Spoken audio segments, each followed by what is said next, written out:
평화를 빕니다. 예, 지금부터 2022년 5월 영속적 양성 강의를 시작하겠습니다. 제가 생각한 주제는 세계 속의 한국 제속 프란스고회라는 주제입니다. 아마 여러분들이 못 들어봤을 것 같은 그런 새로운 주제입니다. 세계 속의 한국 제속 프란스고회.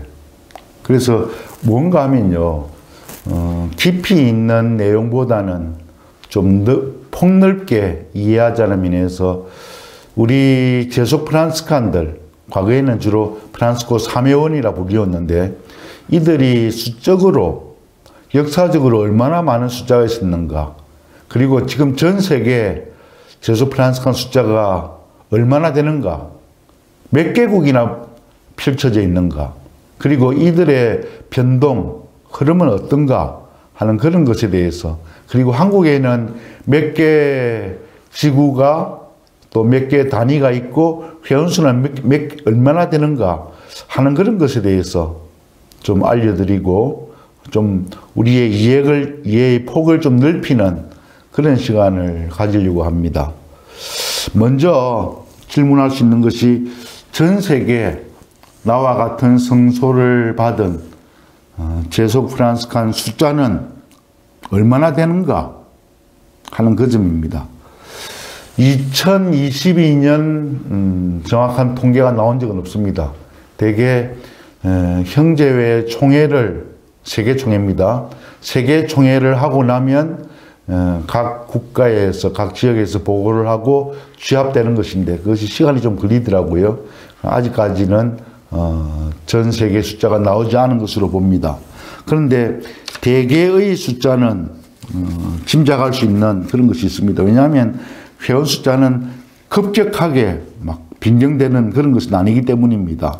그래서 2011년 약 10년 전에 통계 자료를 국제총회에서 보고된 자료를 가지고 말씀드리면 그 당시에 숫자가 한 22만 명 정도로 보고되었습니다.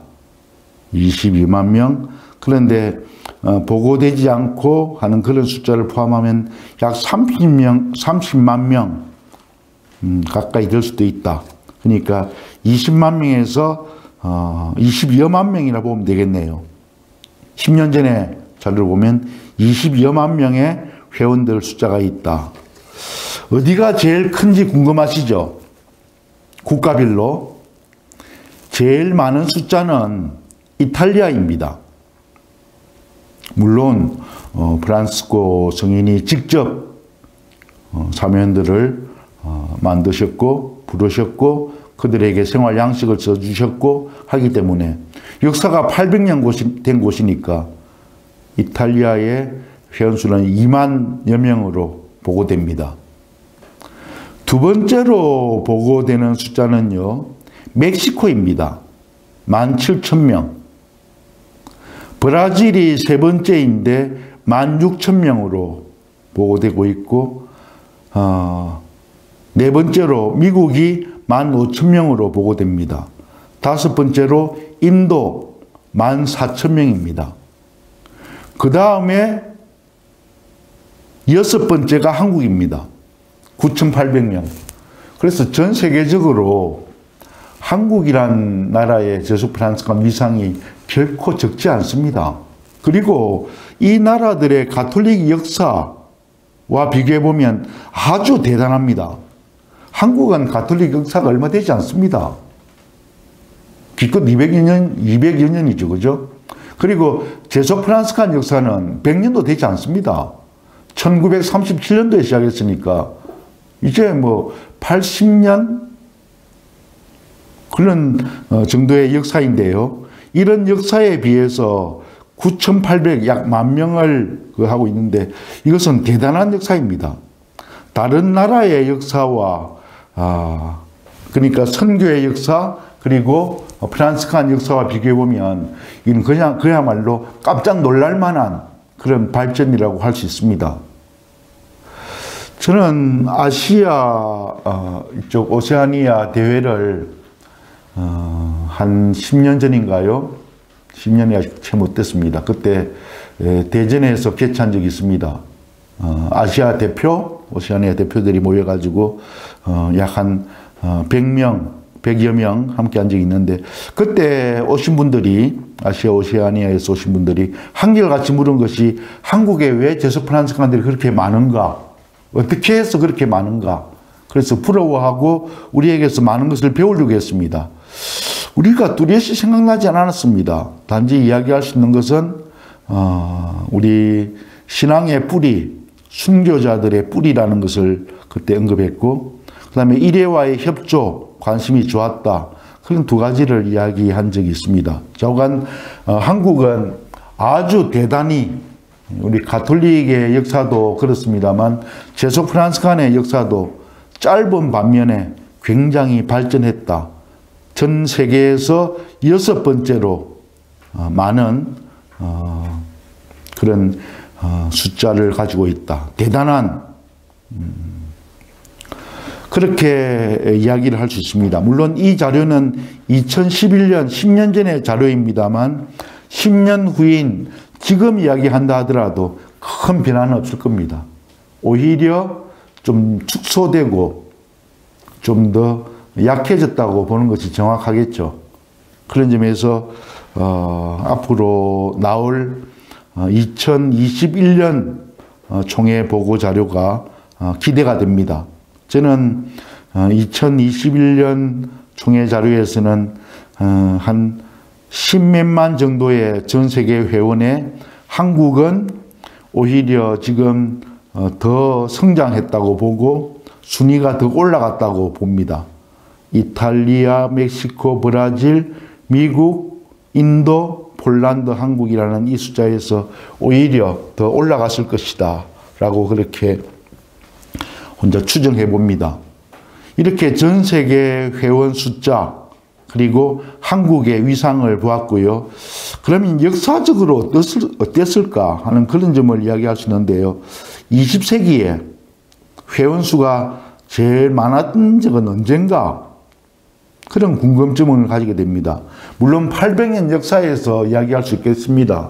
800년 역사, 대개 1209년 프란치스코가 회개하면서부터 회개 초기에 벌써 사모연들에 대한 것이 있습니다. 그렇지만 법적으로는 1221년으로 이야기하죠. 그때 회칙이 공식적으로 인준되면서 우골리노 회칙이라고 부릅니다만 법적으로는 그렇습니다만 1209년에서부터 프란치스코 성인의 것은 시작되었다라고 이야기하고 있고, 물론 그 당시는 이태리만이겠죠.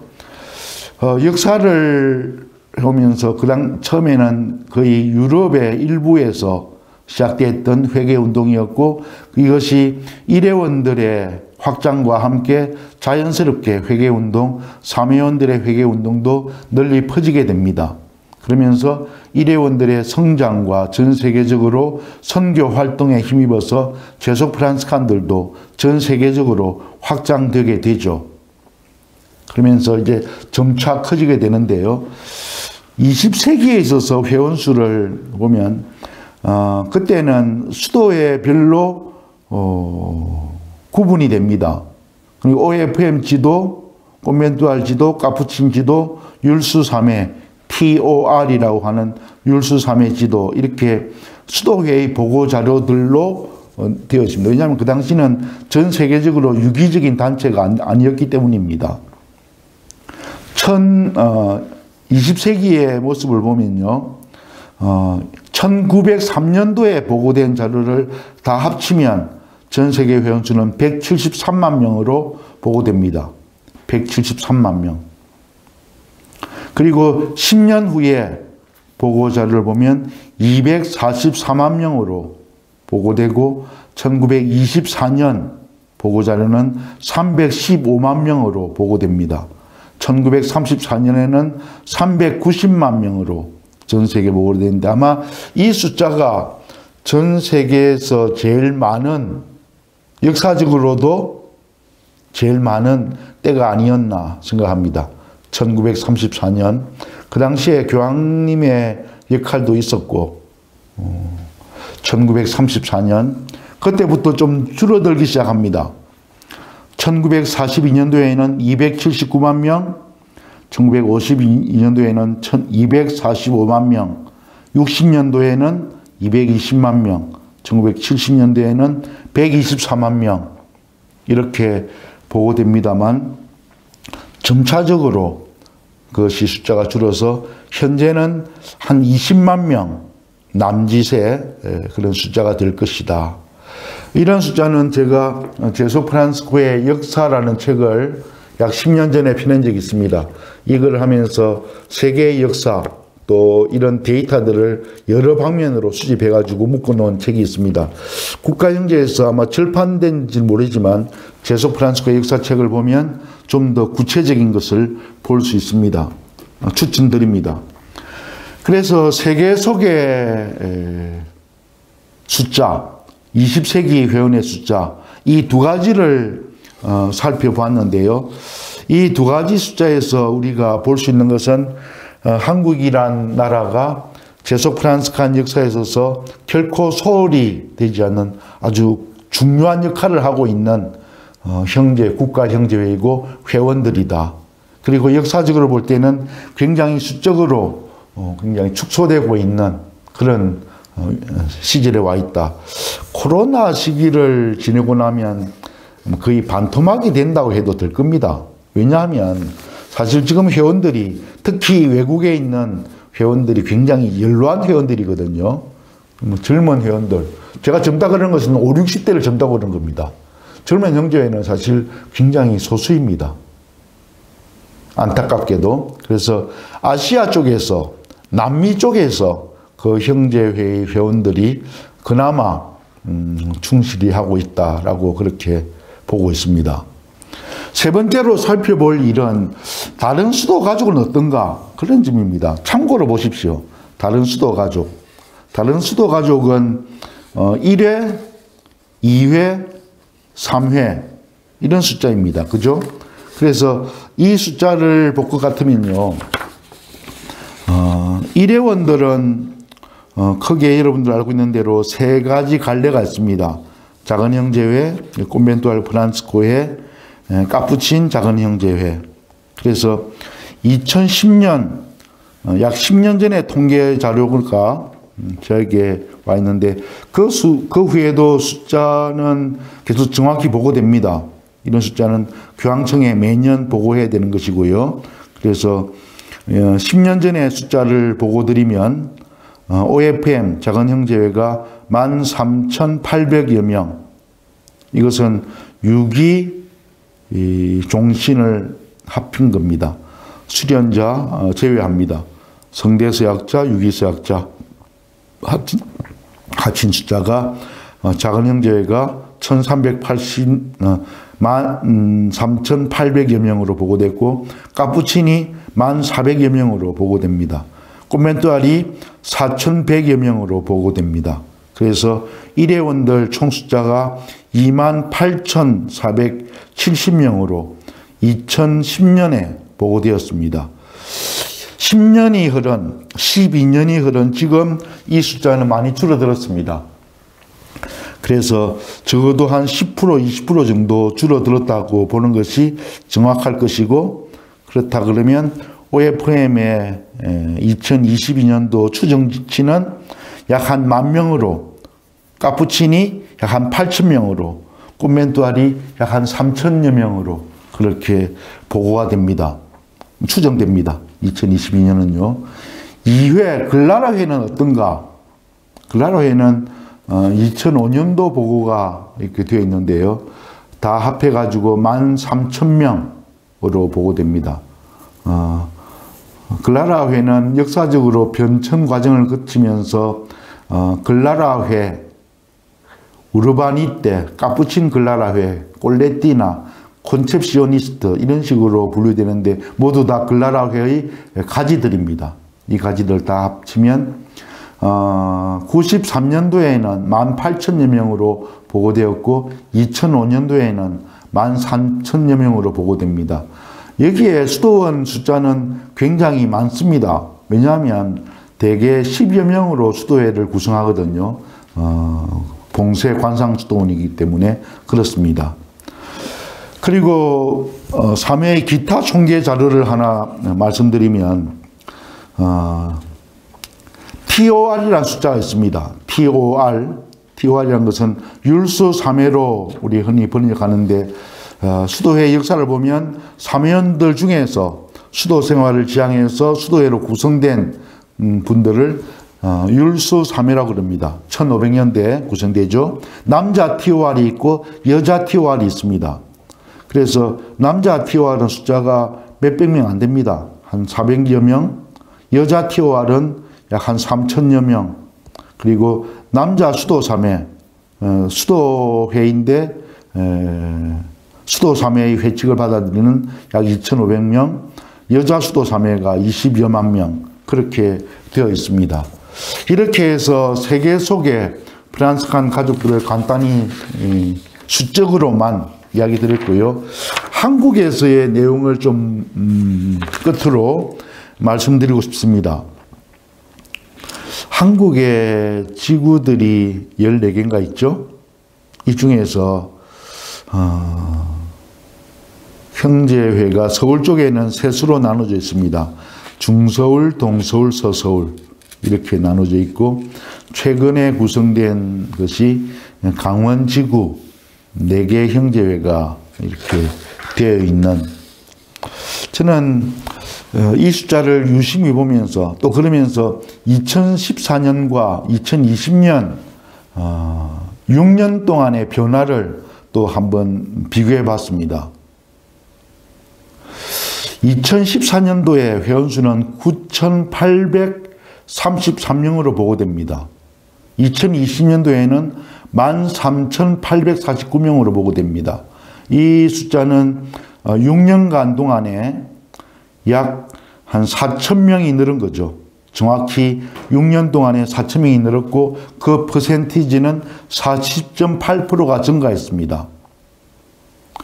이 숫자를 아마도 그래프로 그린다면요, 2020년도에 가장 피크가 아니었을까? 우리 한국 제소프란스코의 역사를 살핀다면 가장 회원수가 많았던 때가 2020년이다. 2000년대부터 2020년 이때가 숫자가 아마 제일로 급격히 성장했고 코로나와 그리고 이러이러한 이유로 인해서 그때부터는 하향세로 돌아설 것이다. 그렇게 저는 전망을 합니다. 지구별로 보면 우리 전국적으로 이 내용을 보실 분들이 있으니까 제일 크게 성장한 데는요, 제일 숫자가 퍼센티지가 증가한 데는 어정부지구입니다. 어정부지구는 346명에서 703명으로 증가했습니다. 무려 103.5% 증가했습니다. 물론 2010년도에 서울에서 분할했고요. 서울지구에서 분할해서 어정부지구가 됐는데 이 6년 동안에 100% 넘게 성장했습니다.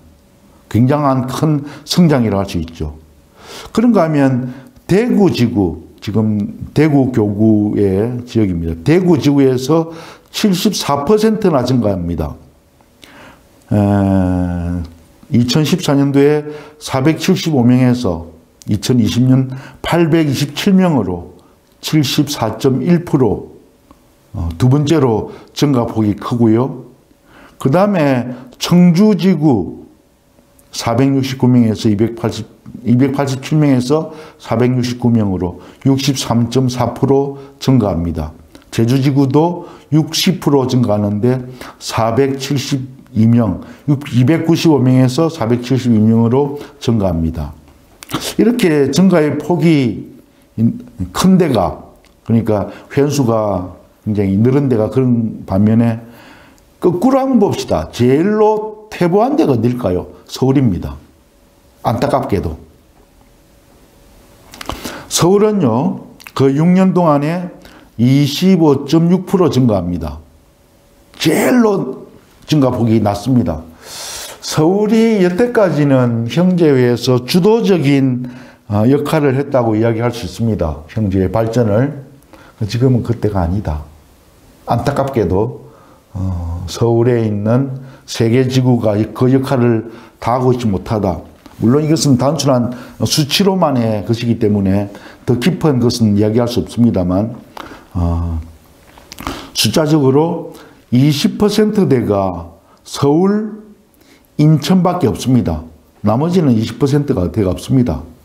거의 40, 50, 60 이렇게 되는데요. 그런 것에 비해서 서울의 3개 지구는 참 분발해야 한다.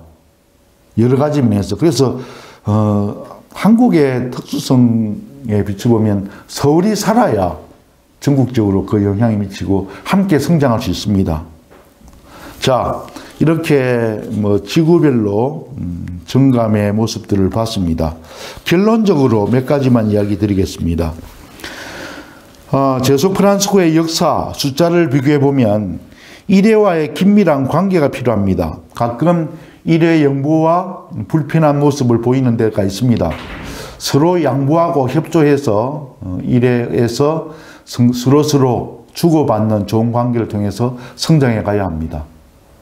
3회의 발전은 1회의 흥망성쇠와 같이 한다.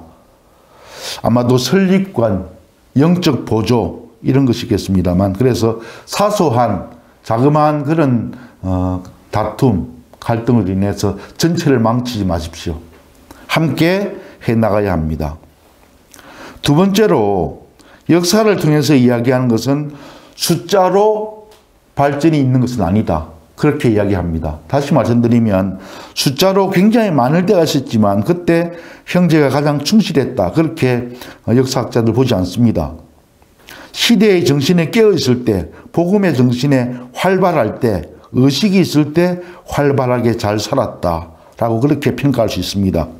우리의 고유한 정신, 프란스코의 정신이 살아있었을 때 활발하게 성장했다. 그래서 우리가 수적으로는 줄어들 수 있습니다. 저는 줄어들어야 정상이라고 봅니다.